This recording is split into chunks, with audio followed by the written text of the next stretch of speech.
Hey folks, and welcome back. This is part 2 of our previous story. I'm linking the first part, so make sure to listen to that if you haven't yet. Popcorn ready? Then let's go. I started my revenge with Tony, who was the black guy that had sex with Mary Ann.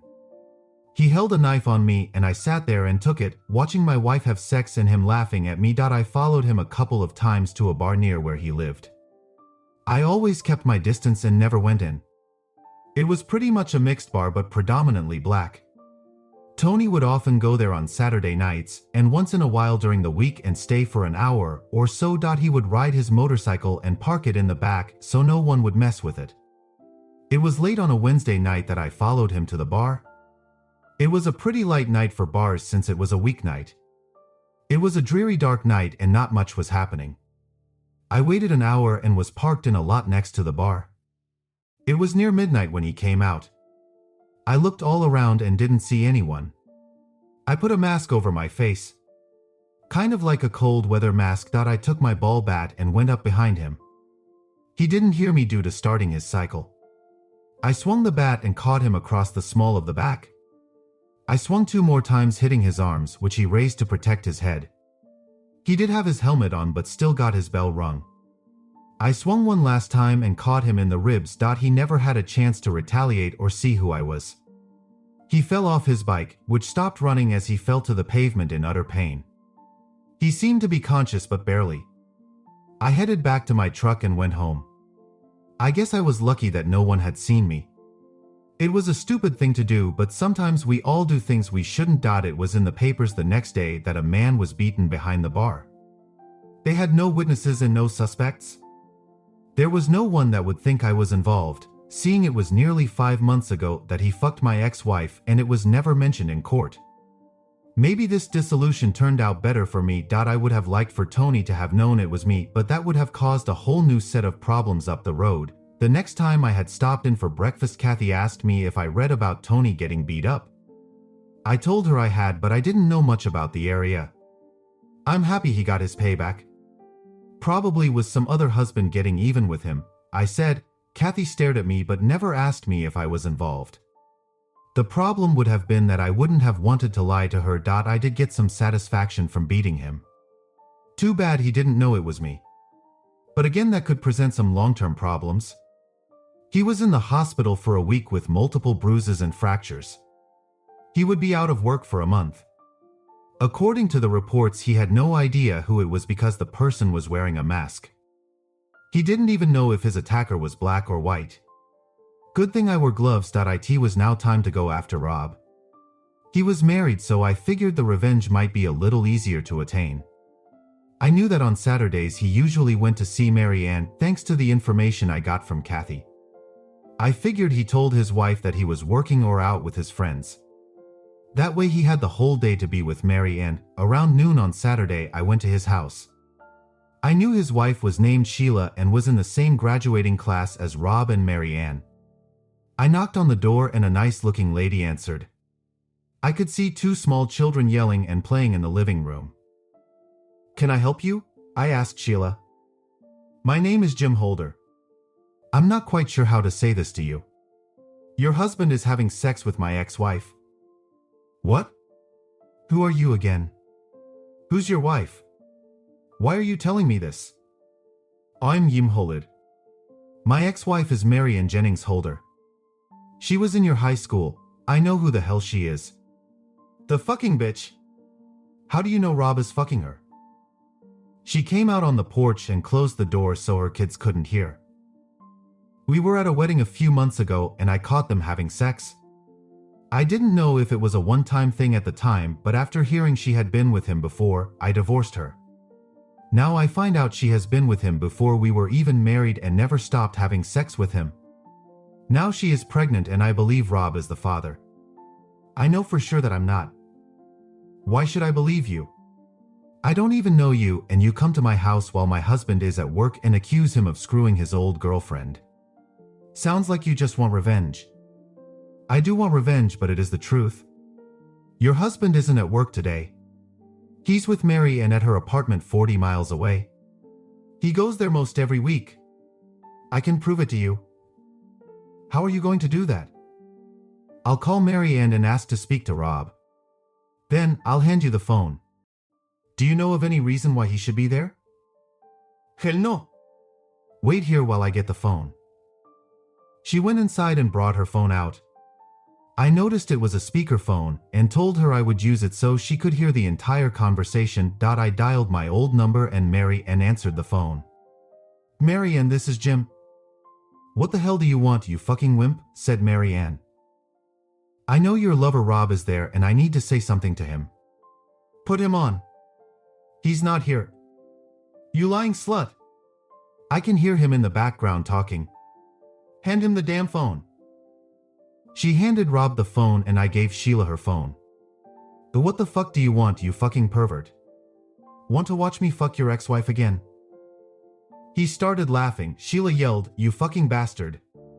So you're back sleeping with your slut whore again. Well, I have news for you, you bastard. You can just stay there, we're through. Just to get even with your cheating ass, I'm going to fuck Jim. Two can play this game. Rob mumbled a bunch of shit that didn't make much sense. He was trying to make excuses, but Sheila told him to go to hell, that he was a lying, cheating bastard and she was getting a divorce. After she hung up, she told me she had no intention of having sex with me. She just said it to get even with Rob. She was a mother and had 2 children to raise. Between her job and the alimony she would get from Rob, she would do quite well. She actually thanked me for telling her the truth. If Rob should ever ask me if I had sex with her, I was welcome to say yes, but in court for the divorce she would be telling the truth. I did tell her if she needed me as a witness in her divorce case that I would be willing to testify. I left feeling both good and bad. I got revenge on Rob, but I hurt Sheila and broke up her marriage. She did tell me she thought he had been cheating on her, but never had the evidence on who it might be with. I had to wonder why Rob would have a fling with Mary and with a nice-looking woman like Sheila and 2 kids at home that cared for him. Some guys are just born assholes, and because some were school athletes they still think they're studs. Guys like Rob needed to grow up. Sheila did kick his ass out. He couldn't stay with Mary Ann because it was too far away from his work. When Kathy found out about it, she wasn't mad at me. If anything, she said her sister deserved it. Her parents were surprised that Rob had cheated on his wife with Mary Ann. Rob moved in temporarily with Ben and his mother. Ben was divorced a couple of years back. His wife left him for another man. He moved back in with his mother. I did find out that his mom was divorced when Ben was a teenager. She pretty much raised him alone. I guess a lot of us were raised by a single parent. She was a bartender at a neighborhood bar. She had asked Ben not to be a customer there because it made her feel uncomfortable watching him drink the way his father did. She didn't have a problem with Rob moving in temporarily till he could find a place. In case you're wondering, I got most of my information with small talks with Kathy when I stopped in for breakfast. Mary Ann was getting bigger and would be having her baby in another month or so. According to Kathy, Rob wasn't the kind of guy that could take care of himself. He needed a woman to take care of him. Kathy said that Mary Ann came to visit her parents one weekend and brought Rob along.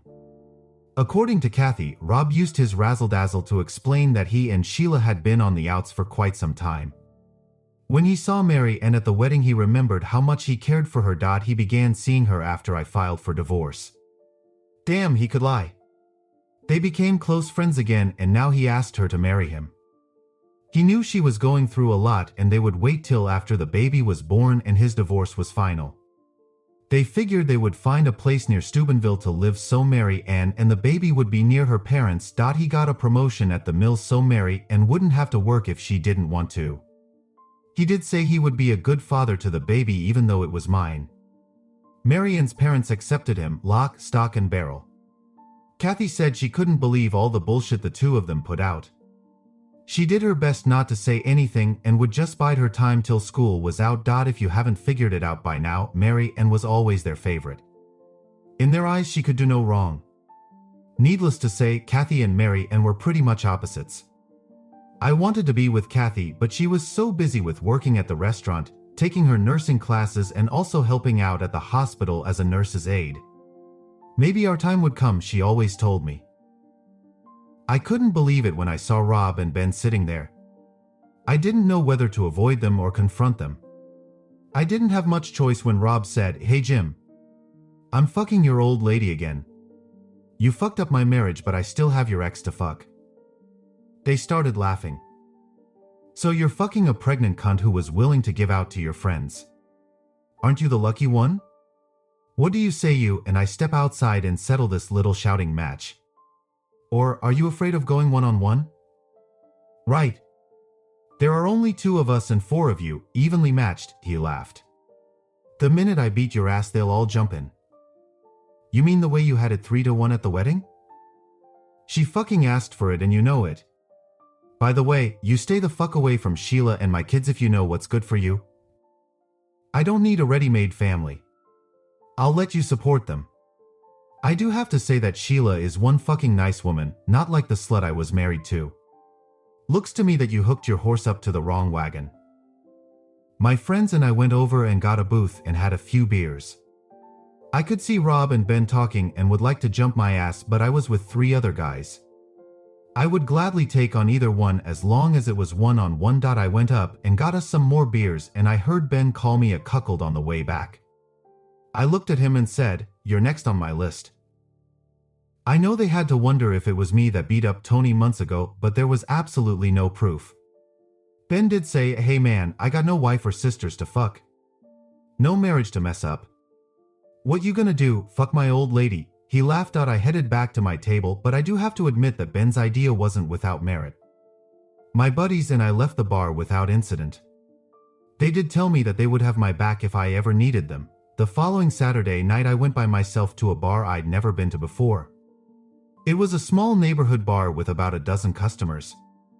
Everyone looked at me, seeing they probably knew everyone who ever came into the place. I sat at the end of the bar and ordered a beer. The bartender was Ben's mother. She was probably in her late 40s and was beginning to show her age. She had a few visible tattoos. After setting down my beer, she asked me if I wanted anything else. It was after midnight, but I asked her if it was possible to get anything to eat. "The cook's gone, but I could rustle you up a ham sandwich if you like." I told her that would be great. I hadn't eaten most of the day. She served the other customers and went back and made my sandwich. It had ham, mayo, lettuce, tomato, and cheese. I got a bag of chips to eat with it. Within the hour, most of the customers had left. There were 2 couples still sitting in the booth. Helen was cleaning off the bar and came over to talk to me. "You're new here. Where are you from?" "I recently got divorced and moved to West Virginia. I work in the lumber yard. I was riding through town and saw this place and decided to get a beer and a bite to eat." "I'm Helen. I've been here for 15 years. We don't get many young guys here. They usually want to pick up some young chick and we don't get many of those," she smiled. "We're just a small town community bar." "I could use that too," I laughed.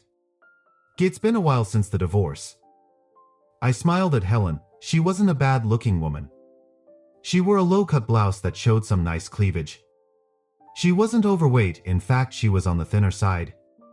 I began kidding with her and she was flirting back. We talked for a while and she told me her son moved back in with her and now has his asshole friend living with them for a few months. She said he was getting a divorce also. "Must be something in the water," she said and smiled. "My ex did a gangbang and I caught her in the middle of it. I walked out never to return," I replied. "Damn, honey. Sorry to hear that." We continued talking. Helen was nice and personable. I decided to go for it. "Helen, what are you doing after work?" "What? Are you really trying to pick me up?" She smiled. "Hey, honey, I'm old enough to be your mother. Mothers like sex too. I'm just passing through and we'll probably never see each other again." After smiling, she walked away and took care of the last customers in the booth. She told them it was last call. She came back to the counter. "Look, it's been a while for me too since I've been with a young man like you. I have to finish cleaning up and restocking the bar and then we could go somewhere." I went behind the bar and helped her restock it. She smiled when she saw that I was helping her out. The last couple had left and we finished cleaning up the bar. I mentioned to her that I noticed there was a couch and a small bed in the back. I had seen it when I got stock from the back room. It's for passed out drunks and the like. Haven't had many lately. I've slept there a few times if I had too much to drink and didn't want to drive home. We went to the room in the back. On the way, she shut off 2 cameras. I asked what they were for and she told me one for the main bar and the other for the room in back. I can't be too careful anymore. After turning off the camera, she said, "We don't want to be on video," and she laughed. As she went to freshen up, I pulled out the disc she had in the backroom video camera and put in a new one and turned it back on. She came out of the restroom and said, "Let's see what you got, honey." After peaceful and full of love hour, she fell asleep. I covered her with the sheet. I went over to the camera, turned it off and took out the disc and put the old one back in. I left out the back door because it's self-locked. Now it was time to go back and see my old friends Rob and Ben. Things sure change in a hurry. One day everything is going along fine and the next day, boom, everything changes. It was on a Saturday and Kathy was working at Bob Evans. I went and sat in her section. It wasn't as crowded as usual, so we had a chance to talk a little. My feelings for her were strong, but not much I could do about it. As I was ordering my breakfast, I saw her look up at another customer. My back was to them and I had no idea who it was. Then I heard a voice, "Fuck, Kathy, I didn't know they served cuckolds in here. If you need a man, just let me know and I'll fix you up with a real one. No need to whore around with this asshole." I knew the voice, it was Rob. Kathy looked scared but didn't say anything. Everything happened in a flash. I jumped up from my booth, turned around and cold-cocked Rob with a right cross. I hit him and he hit the floor. It was then I noticed that Marianne was with him. She had already sat down with her big belly. She was due just about any time, I thought. She screamed as I jumped on Rob and hit him again. I looked back and both Marianne and Kathy were crying. I had to wonder who was crying for whom. I was taken off to jail. I called my lawyer and he said that I was going to be arraigned on Monday on the charges of assault. I would be spending Saturday and Sunday in lock up. It wasn't worth posting bail until after the arraignment if the charges stuck. I had plenty of time to think. I had a somewhat fucked up childhood and then ended up marrying a whore but was in love with her sister. When you're in jail, you do a lot of thinking about what could have been. I figured Kathy wouldn't be talking to me anymore if I was lucky enough not to serve much time. Maybe somehow, someway I could start over, but I would prefer to do it with Kathy. I couldn't get her out of my mind and I've never even kissed her like you would a girlfriend. I was arraigned first thing Monday morning. I did call into work to let them know I wouldn't be there on Monday and why. I was to call my boss after the arraignment so he would know when I might be coming back. I figured if I had to do some real time, like months, I'd lose my job. It was a small courtroom with a judge and a witness stand. On one side was Rob with his face bruised and his mouth wired up. Sitting next to him was Marianne staring darts at me. Behind them was Mr. and Mrs. Jennings, Marianne and Kathy's parents. More darts were coming my way. On my side was me and my lawyer. I wondered why Kathy wasn't there. She was a prime witness to what really happened. Other people who were there was the 2 patrolmen who arrested me. We hadn't said 2 words the whole time I was in the cruiser except they talked about me ruining their breakfast. There were a few other courtroom people, but I really didn't know their positions. I'd never been in court before, but the one time for my divorce dissolution hearing. The judge began by saying this was an arraignment, whether I would be charged with assault and have a criminal trial. The atmosphere was a little lighter, but that he still ran a strict courtroom. He spoke to my lawyer. "Mr. Williams, you said that you have a witness that could explain this whole mess your client finds himself in. Since Mr. Rob Avery isn't able to speak, I would like to hear from this witness." Kathy came walking into the courtroom. Everyone seemed a bit shocked that she was there. She didn't look at me or her parents, but went right to the witness chair. The clerk or some lady who was wearing a uniform swore her in. "Miss Jennings, would you tell us exactly what you observed on the morning in question?" asked the judge. "Jim, that's Mr. Holder there, comes in regularly and usually sits in my section as he did that morning. As we were talking, I saw Rob Avery and my sister Mary and come in and they started toward my section." "So the woman next to Mr. Avery is your sister, I presume?" said the judge. Yes, and Mr. Avery is her fiancé. They're to be married in a couple of months. I could see Kathy was really nervous. I felt so sorry for her, I wanted to hold her. Go on, Miss Jennings, what did you observe? Jim's back was to Mr. Avery. He never saw who it was till he turned around. I'm sure he knew his voice when he heard him. What did you hear Mr. Avery say to the defendant? He actually said it more to me than he did to Jim. I think that was what got Jim so mad. Jim has been called names by Rob a lot of times, but this time he called me names as well as Jim, and Jim retaliated by hitting him. He did more than just hit him, he broke his jaw. What did he say? I asked the judge. He called Jim a cuckold and told me that if I wanted to whore around he would find me a real man, not one that lets other men fuck his wife.